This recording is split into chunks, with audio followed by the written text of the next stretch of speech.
Oi, gente, tudo bem com vocês? Espero que sim. Espero que você esteja em isolamento social, cuidando de você, da sua família e estudando com a gente, correto? Então, vou colocar aqui um módulo para você, que é o módulo 4, dando continuidade ao que a gente havia trabalhado em aula, né? Isso está na apostilinha 2, lá para a galerinha do primeiro super, então. Na Química 232, é o módulo 4, tudo bem? Então eu vou fazer a aula certinho para você, nós vamos resolver os exercícios de sala, vou indicar a tarefa e vai dar tudo certo se Deus quiser. A gente vai passar por esse momento turbulento aí, mas vai dar tudo certo no final e com certeza a gente vai conseguir superar tudo isso, tá bom?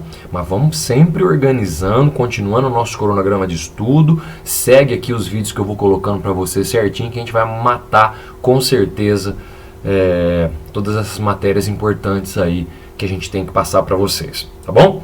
A gente começa falando de separação de misturas heterogêneas 1, primeira parte. Então nós vamos dividir essa parte de separação de misturas heterogêneas, galera, em duas partes, correto? Essa primeira parte eu vou trabalhar 4 métodos com vocês. Quais são esses métodos? Vamos começar aqui, galerinha, falando do primeiro método importante que a gente tem, que é a flotação, tá? Gente, a flotação é um método que essa palavra vem de flutuação, né? Quando um dos componentes da mistura flutua, a gente está diante de uma flotação. Como é que funciona isso? Olha só, adição de um líquido com densidade intermediária em relação aos participantes da mistura, né? Que é o caso da areia e da serragem. A gente até pode chamar de uma separação por densidade aí, correto? Se você coloca água que tem densidade intermediária em relação à areia e à serragem, automaticamente a areia vai flutuar. Não é? Então você pode ir lá catar essa serragem, fazer uma catação e separar os dois componentes dessa mistura heterogênea, tá bom? Então, flutuou um dos componentes, flotação. Existe um outro método também que acontece com flotação, gente, que é a separação do minério das impurezas, né?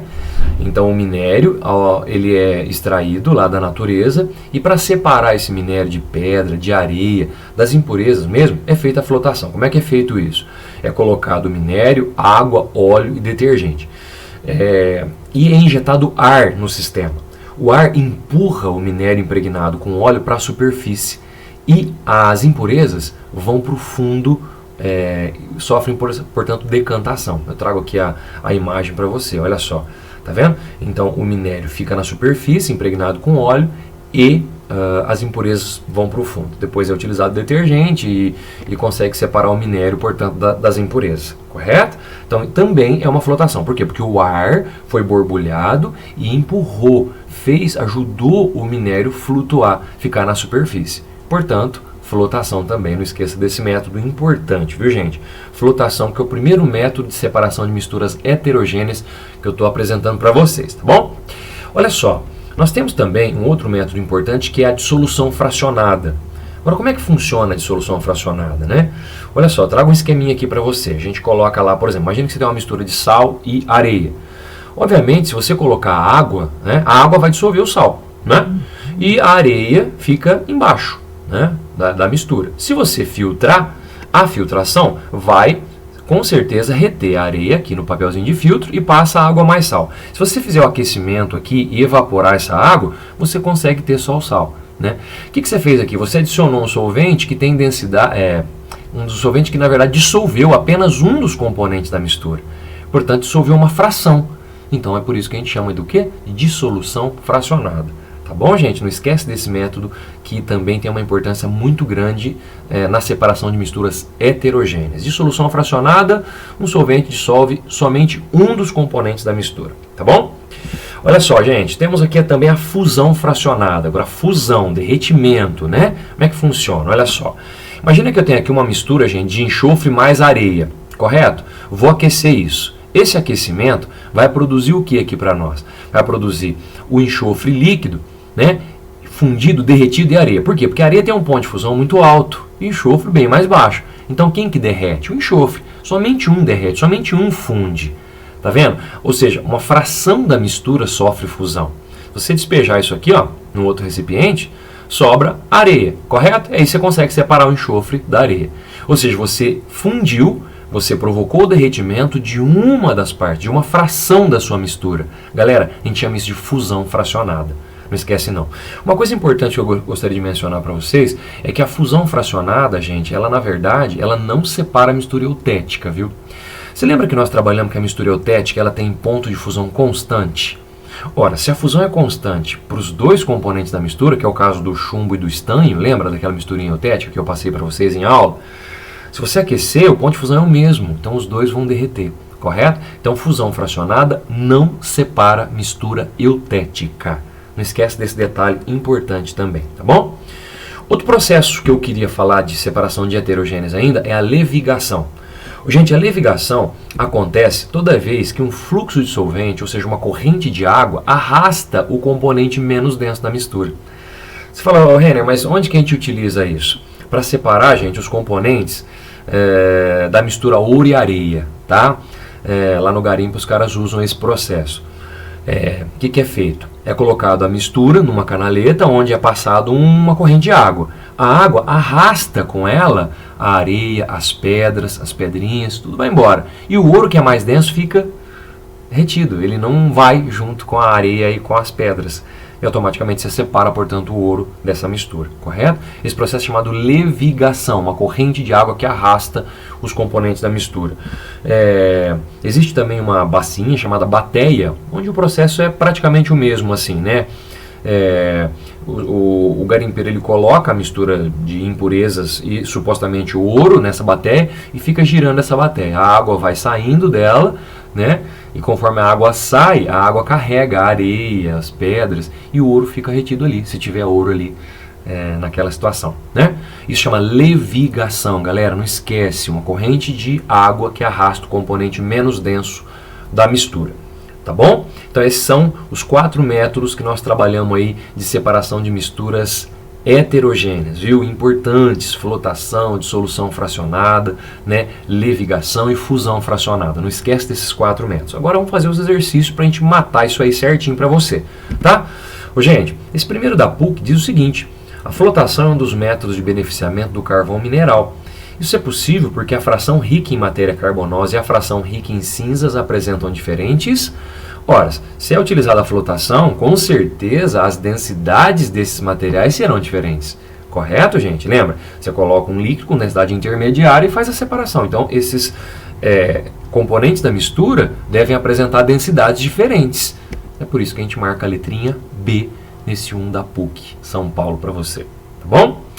Olha só o 2, lá do seu material, olha só, da UFSCar, diz o seguinte: a figura representa o esquema de um experimento para determinação do teor de álcool na gasolina. Tá? Então nós temos aí duas situações, uma proveta com 50 ml de gasolina e uma proveta com 50 ml de água destilada. Quando mistura as duas, gente, o que acontece? Observa-se, né, porque a gasolina não vai se misturar com a água, né? Observa-se que na fase aquosa, olha só, fica 61 ml. Você fala, nossa, mas tinha 50 ml de água. O que aconteceu? A água, gente, embora a gente não tenha discutido polaridade ainda, mas a água, o que ela faz? Ela extrai, ela pega o álcool e passa para a fase dela, porque a água é polar e o álcool também. Então o álcool, assim, em palavras mais simples, gosta mais da água do que da gasolina. Então ele passa para a fase aquosa.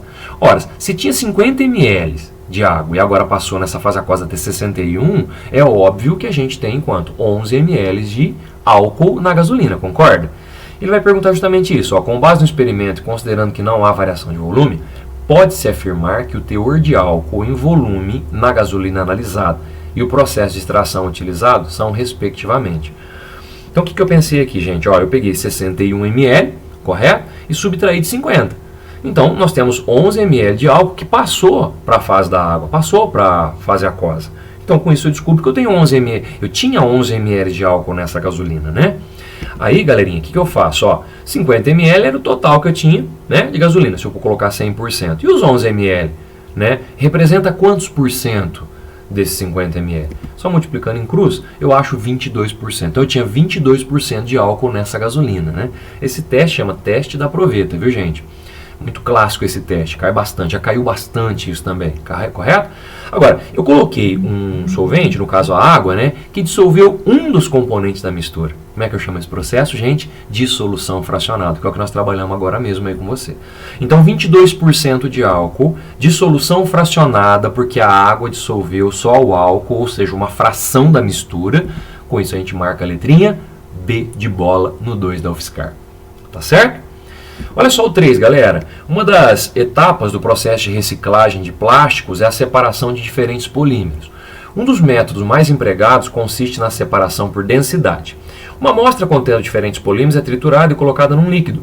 Os plásticos mais densos que o líquido afundam e os menos densos flutuam, permitindo a separação. Considere uma mistura constituída por peças de PET, que é o politereftalato de etila, cuja densidade varia entre 1,29 e 1,38 gramas por ml, e peças de PVC, que é o policloreto de vinila, de densidade entre 1,46 e 1,58. Dentre as soluções aquosas abaixo, qual seria a apropriada para efetuar a separação desses polímeros? O que a gente está percebendo? A gente está percebendo faixas de densidade diferentes, não é verdade? Então o que a gente tem que fazer? Colocar uma solução que tenha densidade intermediária, correto? E ele fornece aí várias soluções para a gente. Então nós vamos ter que achar um valor de densidade que seja intermediária entre o valor máximo da primeira solução e o valor mínimo da segunda solução. Vocês concordam? Gente, eu pensei aqui na flotação, que é o que a gente trabalhou agora mesmo. Então, se você olhar lá, ó, o 1,3982, que é a solução do cloreto de cálcio 40%, ela vai estar maior que 1,38 e menor que 1,46, correto? Então, nitidamente, a gente percebe que a gente consegue fazer a separação utilizando essa solução de cloreto de cálcio a 40%, porque tem densidade intermediária em relação aos participantes da mistura, né? Que caracteriza o processo de flotação.